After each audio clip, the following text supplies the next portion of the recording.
Good morning everyone. Today I am going to present my module on anisotropic porous material characterization.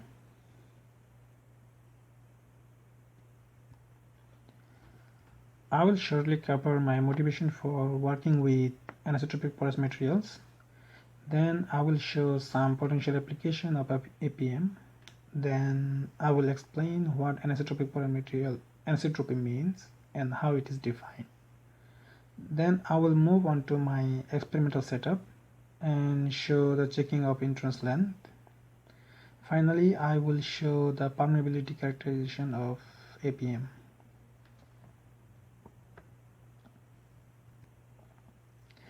So moving on to the motivation part, a recent experimental study by our collaborator in UK has shown that inserted 3D woven lattice material near the leading edge of circular cylinder, like here, reduces drag on the cylinder at high Reynolds number that we can see from the graph.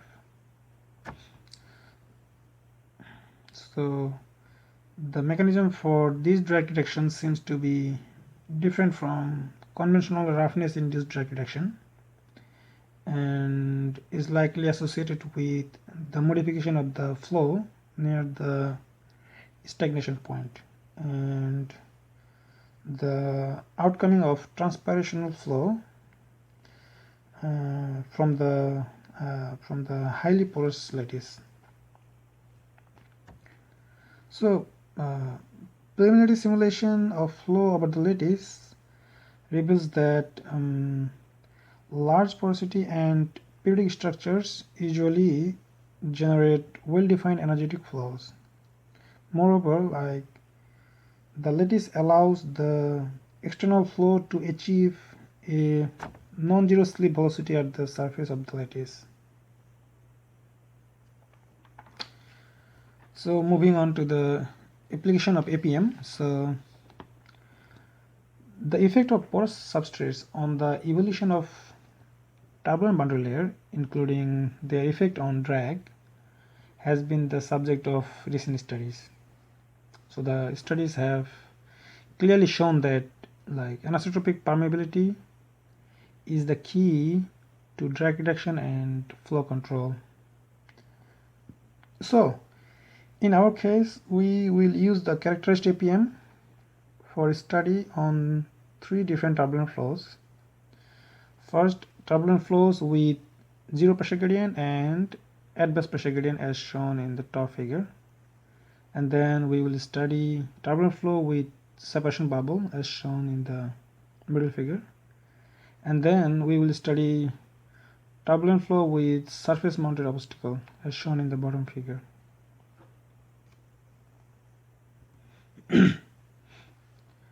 So moving on to the anisotropy of porous materials. So here we have 2 different porosity. One is the directional porosity epsilon I, and the other one is the void porosity, just epsilon. So the directional porosity is open area ratio on each direction or face of the porous materials. So on x, y, and z direction, the directional porosity would be different, like I showed as the example here. The epsilon x, epsilon y, and epsilon z is different. On the other hand, the void porosity is defined as like void volume over total volume. So for 1 APM, we will have 1 void porosity, but we will have different directional porosities.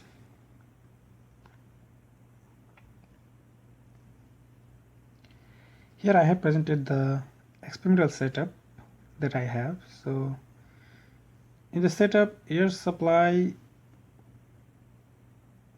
goes through the duct through a mass flow meter, and at the end of the duct we have the anisotropic porous materials to characterize, and the flow hitting the duct should be fully developed, and we will have fully developed flow hitting the APM only if the pressure distribution along the duct is linear. So that's why here I have 18 pressure ports. I have 18 pressure ports to measure the pressure distribution along the duct.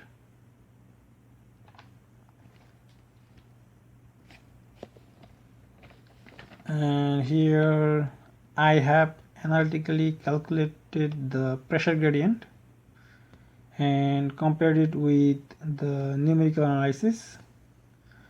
So the pressure gradient is calculated from the flow rate equation in rectangular section for fully developed flow.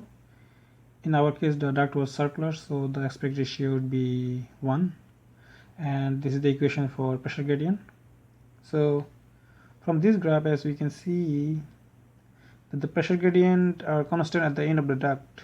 So therefore, we can say that the flow was fully developed.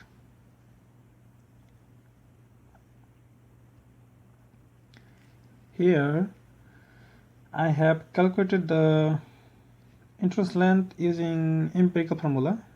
So from this formula we can say that the turbulent flow gets fully developed way faster than laminar flow, because laminar flow takes like 2.2 meter length. On the other hand, turbulent flow is only 0.45 meter. So here in this graph, the measured pressure distribution along the duct is plotted. From the trend, it is quite clear that the trend is linear from a short entry length. So therefore, we can say that the flow was fully developed, and because of short entry length, most likely the flow was turbulent.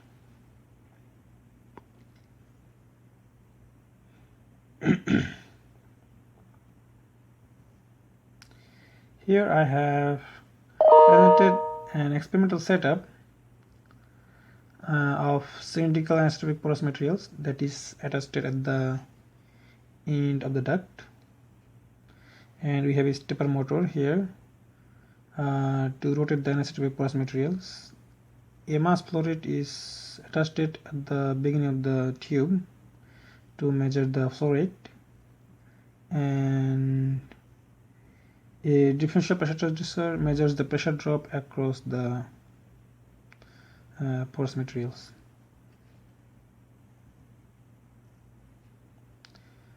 So here I have shown the design of an anisotropic porous cylinder that I have printed ultimately and tested it.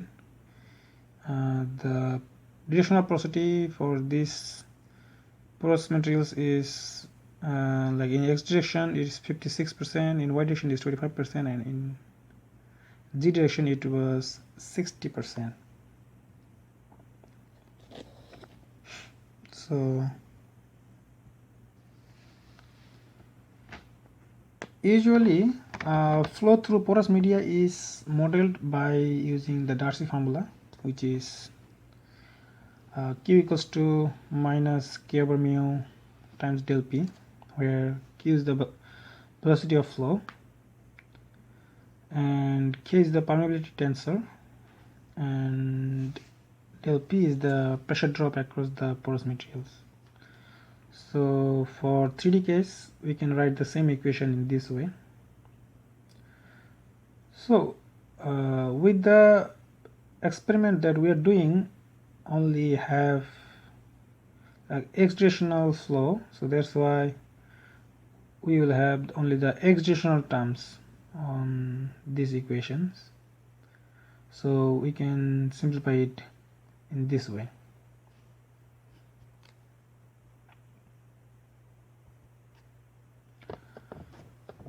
Now, like if we rotate the anisotropic porous materials, the cylindrical porous materials, around z-axis, then we need to apply the rotation matrix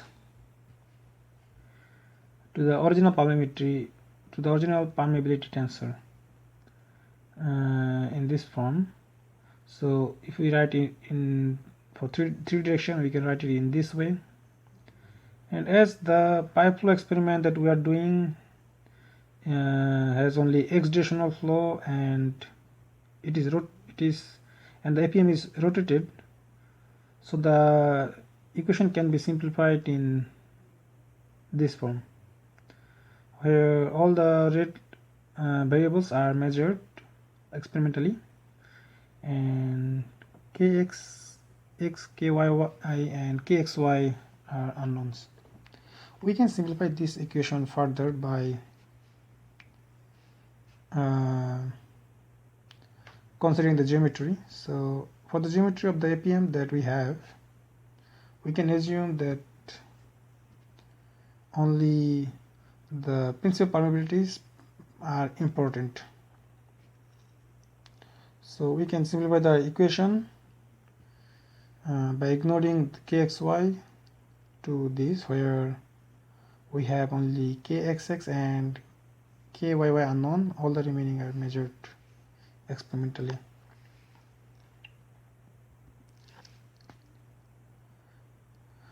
Here the measured pressure gradient across the APM over different angular position of the APM is plotted. So here in the first graph, like the pore Reynolds number was less than 10, like for x direction it was 6.6, y direction it was 2.3. So therefore Darcy law was applicable here, and we can see that the curves matches quite well. And in the second graph, we can see that the pore Reynolds number was getting close to 10, especially on x direction. So here also the curves matches quite well, but the solid line starts to deviate from the Darcy law. And from the maxima and the minima value, I have calculated the principal permeabilities kxx and kyy. So I need to extend this experiment for other area porosities as well. So here I have mentioned the references that I have used to make this presentation. So that concludes my presentation. Any questions or comments are appreciated.